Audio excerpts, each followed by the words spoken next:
Se você acompanha o mercado financeiro, você já deve ter visto que o Banco Master quebrou. Se você tem dinheiro nesse banco, fica aqui comigo até o final desse vídeo que eu vou te mostrar exatamente o que você precisa fazer para ter o seu dinheiro de volta. Bora lá! Fala aí, meus queridos, se você não me conhece, meu nome é Cadu Santos, esse aqui é o canal Cadu Finanças, um canal que te ajuda a organizar a sua vida financeira e até mesmo investir o seu dinheiro de forma inteligente. Se você é novo por aqui, já vai se inscrevendo no nosso canal e deixando o seu like nesse vídeo para o YouTube entender que o nosso conteúdo é de extrema relevância e passar a nossa mensagem para cada vez mais pessoas. Aproveita e me segue também lá no Instagram porque eu posto bastante conteúdo por lá para te ajudar a ter uma vida financeira muito mais bem planejada. Mas, sem mais delongas, bora pro que interessa. Ao final desse vídeo aqui você vai entender como um banco ganha dinheiro, por que o Banco Master quebrou, quais são as supostas fraudes que ele pode ter cometido ao longo do processo e também exatamente como você vai fazer para recuperar o seu dinheiro. A primeira coisa que você precisa entender é que um banco ele é um agente intermediário que conecta uma pessoa que está emprestando dinheiro até uma pessoa que precisa de dinheiro emprestado.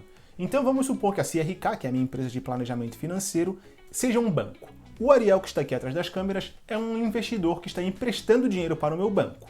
E você, que está assistindo o vídeo, está precisando de dinheiro emprestado. Então, eu, como agente do banco da CRK, pego esse dinheiro que o Ariel emprestou, por exemplo, R$1.000, pago a ele ao final de um ano uma rentabilidade de 10%, ou seja, R$100, e reempresto esses R$1.000 do Ariel para você que está aí assistindo o vídeo. Só que de você, ao final de um ano, eu vou cobrar um total de R$1.600, ou seja, os 1.000 que você está pegando emprestado, mais R$600 de juros. Ao fim desse um ano, eu devolvo ao Ariel os R$1.000 acrescidos dos R$100 de rentabilidade e a diferença de R$500 entre os 1.600 que você me deu e os 1.100 que eu paguei para ele, fica para mim como rentabilidade, ou seja, lucro na operação. Só que o que acontece? Quando um banco ele capta dinheiro de um investidor, ele pode reemprestar esse recurso até 10 vezes mais do que o dinheiro que ele de fato pegou. Então, nesse exemplo que eu dei aqui do Ariel, como eu captei R$1.000 de investimentos, eu poderia emitir, por exemplo, R$10.000 em empréstimos para 10 clientes diferentes ou até mesmo para um único cliente. Isso é uma operação completamente legítima. O Banco Central autoriza os bancos a fazerem isso. É meio esquisito, né? Eu sei, mas é sim muito possível.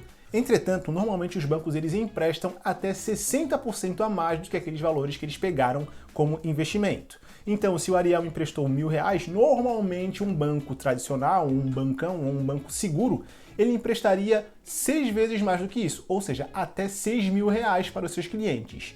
Já o Banco Master sempre operava no limite concedido pelo Banco Central de 10 vezes, o que fazia ele ter a possibilidade de captar muito mais recursos do que os seus concorrentes, obviamente, mas também acabava ficando uma operação muito mais arriscada. Porque pensa o seguinte, se o Ariel me emprestou R$1.000, eu emiti R$10.000 em empréstimos, se esses clientes eles me pagam esses R$10.000, eu vou ter R$10.000 em caixa e assim eu vou poder emitir mais 10 vezes mais do que isso como novos empréstimos, ou seja, até R$100.000. E assim a gente vai escalonando essa dívida até que ela fique num valor muitas vezes impagável, dependendo do tamanho do banco ou dependendo de como ele acaba gerindo as suas operações. Só que, além de você conseguir captar recursos por meio de, por exemplo, um investimento feito por um investidor, o banco ele também pode fazer isso por meio, por exemplo, da compra de ações de empresas. Então, se o banco aqui da CRK comprar R$1.000 em ações de uma determinada empresa da Bolsa de Valores, eu posso reemprestar até 10 vezes mais do que esses R$1.000 que eu comprei de ações. E era justamente isso que o Banco Master fazia. Só que o Banco Master, ele além de comprar ações das empresas da Bolsa, ele comprava ações de empresas que eram muito arriscadas, ou seja, tinha uma operação financeira bem complicada. Então, isso fazia com que acabasse ficando muito arriscada a operação desse banco, porque ele simplesmente poderia perder esse investimento. Acabava sendo algo muito incerto. E só para vocês entenderem, é muito mais seguro quando o banco ele capta recurso por meio da aplicação de um CDB, como no caso que eu dei aqui do Ariel, do que quando ele compra, por exemplo, ações de uma bolsa de valores, porque as ações são uma renda mais variável, então acaba aumentando mais o risco do banco.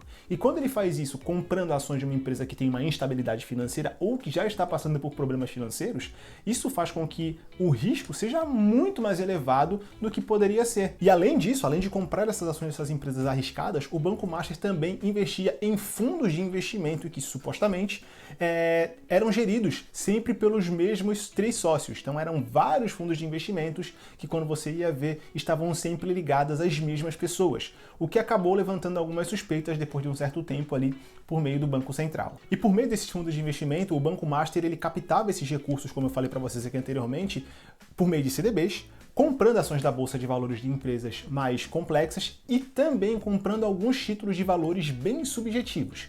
Porque pensa comigo, se eu estou comprando uma ação da Bolsa de Valores, eu consigo metrificar quanto vale uma ação. Por mais turbulenta, por mais complexa ou por mais caótica que seja a empresa, eu consigo medir quanto aquela ação vale. Nós fazemos um cálculo bem complexo, mas que nós chamamos de valuation, o nome técnico é esse que nós damos, mas nós conseguimos calcular o valor da ação.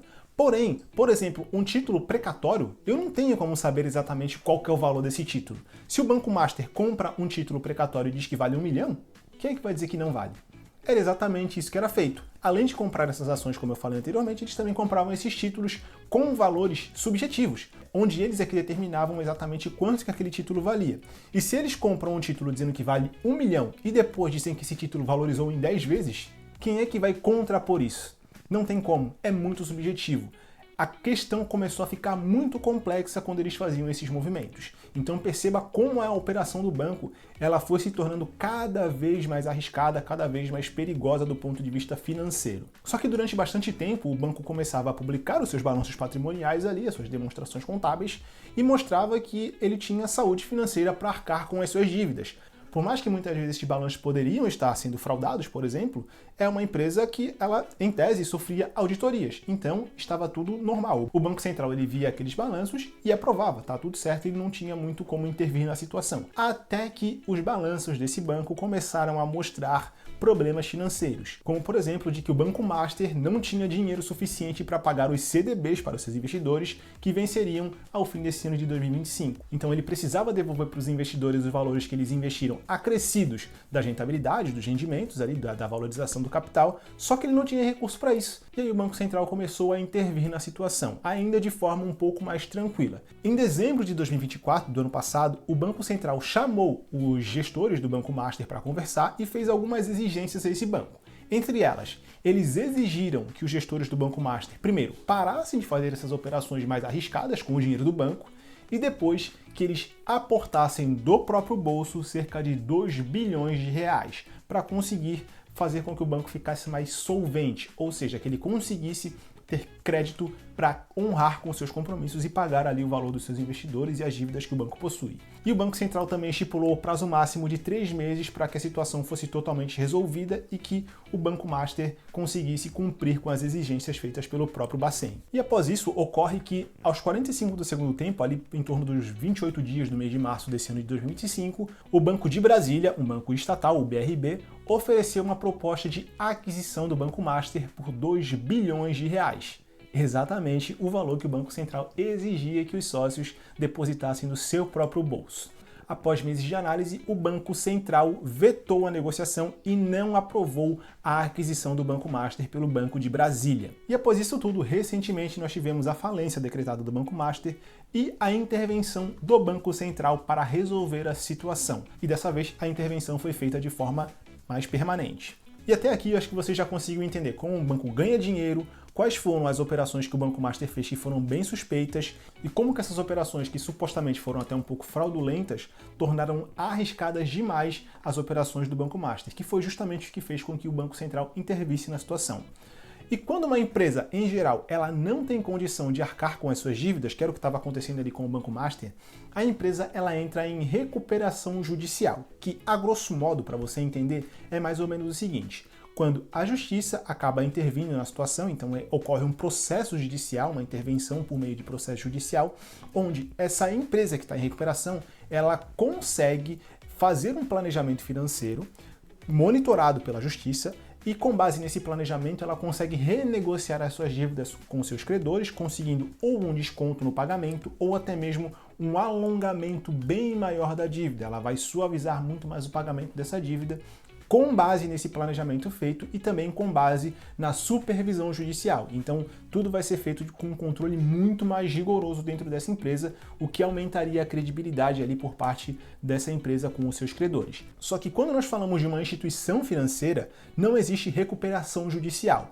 O que existe é uma intervenção do Banco Central de forma extrajudicial, então não há um processo nesse caso, onde o Banco Central intervém de forma permanente na situação, afasta os administradores da empresa e nomeia um interventor. A missão desse interventor é vender todos os ativos que o banco possui, tudo que o banco possui de valor, e com base no valor que ele arrecadar, ele comece a honrar com os compromissos financeiros que esse banco possui, ou seja, pagar as dívidas do banco.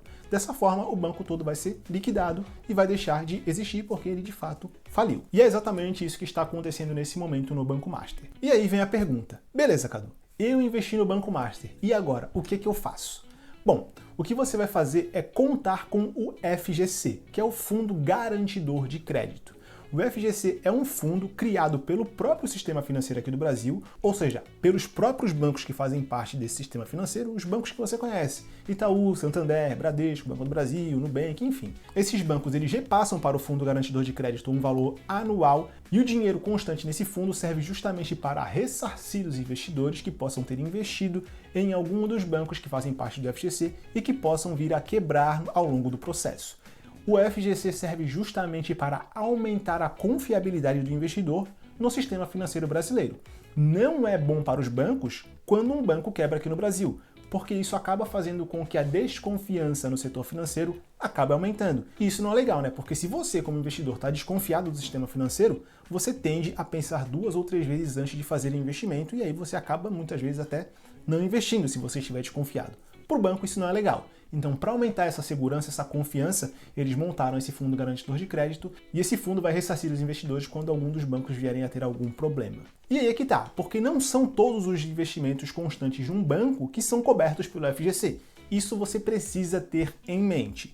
Se você investiu, por exemplo, num CDB, que é coberto pelo FGC, você vai receber até R$250 mil, e esses R$250 mil contemplam o valor que você investiu já acrescido da sua rentabilidade. Então, se você investiu, por exemplo, R$300 mil no Banco Master, você só vai receber 250 mil. Os outros 50, perdeu, esquece, não tem o que fazer. Se você investiu 240 mil e com os rendimentos, o valor total que você tem investido nesse banco é 270 mil, por exemplo, você só recebe 250 mil. Os outros 20 mil, já era, perdeu. Se você investiu, por exemplo, R$200 mil e com os rendimentos esse valor chegou a 240 mil, por exemplo, você recebe o valor integral, o valor todo, porque não chegou até aquele limite de 250 mil. Então acho que deu para entender, né? O valor que exceder 250 mil, você perdeu, não tem o que fazer. Até 250 mil você recebe integralmente. Não importa quantos investimentos você tem naquele banco. Se o somatório global por CPF for superior a 250 mil, você só recebe até o teto. Fora isso, não recebe. E como é que você faz para receber esse valor? Bom, isso não é do dia para a noite, não é de um dia para o outro que você vai receber esse valor de volta. Normalmente ele demora ali entre uns 40 a 45 dias, provavelmente vai ficar até para o início do próximo ano, né? Porque a gente já está indo no final do ano de 2025, então vai ficar ali para o início de 2026. Mas quando passar ali uns 40, 50 dias, você entra no site ou no aplicativo do Fundo Garantidor de Crédito, faz lá o seu cadastro, caso você não tenha cadastro ainda, você vai fazer uma solicitação de reembolso dos valores que você tinha investido no banco e o fundo vai te pedir uma chave Pix para que ele possa depositar ali o valor em alguma outra conta de algum outro banco que você possui. Tão simples quanto isso. Basicamente é isso que você vai fazer. O restante da operação, a parte mais burocrática, o Fundo Garantidor de Crédito é quem vai fazer, todas as conferências e assim sucessivamente. Mas é exatamente dessa forma. Porém, não é agora, no momento da gravação desse vídeo, ou no momento que esse vídeo está sendo publicado, em novembro de 2025, que você vai conseguir receber esse valor. Provavelmente vai ficar lá para começo de 2026. Só que, de novo, como eu falei ali para vocês anteriormente, você só vai receber o valor dos investimentos que você fez que são cobertos pelo FGC. Nem todos os investimentos são cobertos. Por exemplo, a Rio Previdência, que é a Previdência lá do Rio de Janeiro, uma empresa estatal, que cuida da aposentadoria dos funcionários públicos lá do Rio, ela investiu 2,6 bilhões de reais no Banco Master. E esse dinheiro não volta, porque fundo de previdência não é coberto pelo FGC. Então, se você é funcionário público do Rio de Janeiro e contava com esse fundo de investimento, vai ter que ver como é que vai fazer, porque esse dinheiro não vai voltar. A Rio Previdência é que vai precisar verificar ali como é que ela vai fazer, porque de fato não é coberto. E tinha até várias reportagens bem alarmistas de vários veículos aí dizendo que, como a dívida do Banco Master era de 50 bilhões de reais, e esses 50 bilhões são exatamente a metade do que o FGC tem em caixa para honrar ou reembolsar os investidores, ia ficar esse rombo de 50 bilhões de reais no FGC. Mas isso não é totalmente verdade. De fato, vai ficar um buraco ali no caixa do banco, porque ele vai precisar arcar com esses reembolsos, mas não vai chegar a esses 50 bi. Porque, como eu falei, esses 2,6 bilhões da Rio Previdência não vão precisar ser reembolsados. E, além disso, é bem possível que vários investidores do Banco Master tenham investido muito mais do que 250 mil. Então, esse valor que excedeu os 250 não vai ser reembolsado, tem um teto. Então, é bem possível que o valor que o FGC de fato precise reembolsar aos investidores seja bem inferior aos 50 bilhões. Com isso, eu realmente espero ter te ajudado a entender como é que você vai fazer para recuperar o seu dinheiro, se é que você vai conseguir recuperá-lo no seu valor total, dependendo do valor ali você de fato não vai conseguir. Mas, se ficou alguma dúvida, deixa aqui nos comentários que eu prometo que eu volto aqui para te responder. E assim, galera, para quem acompanha o mercado de perto, essa falência do Banco Master não é surpresa. Nós que acompanhamos de perto já sabíamos há muito tempo que esse banco já enfrentava problemas financeiros e que era bem provável que ele iria acabar quebrando, porque a rentabilidade que ele prometia nos seus investimentos era muito alta, muito mais alta do que a média do mercado. Então era bem provável que isso de fato fosse acontecer ao longo do tempo, porque não é comum que o banco ofereça uma rentabilidade tão alta para os seus investimentos. Normalmente fica ali entre 110% do CDI no máximo. O banco oferecia uma rentabilidade de 150% do CDI ao ano.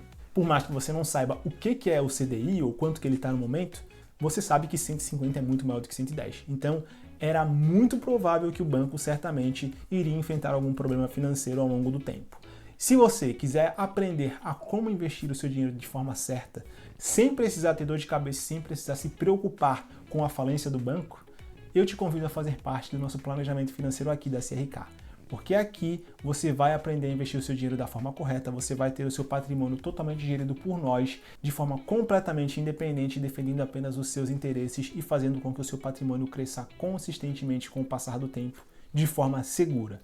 Clica no link aqui abaixo que eu vou deixar disponível na descrição desse vídeo, entre em contato com a nossa equipe pelo WhatsApp, conheça como funciona o nosso planejamento financeiro, que eu tenho certeza absoluta que nós vamos conseguir te ajudar muito.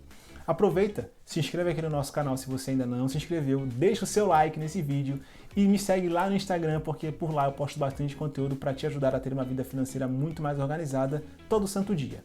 Aproveita e já maratona os outros vídeos que nós temos postados aqui no canal, que na próxima terça-feira eu volto aqui com mais um vídeo de altíssima qualidade para te ajudar, hein? Até lá!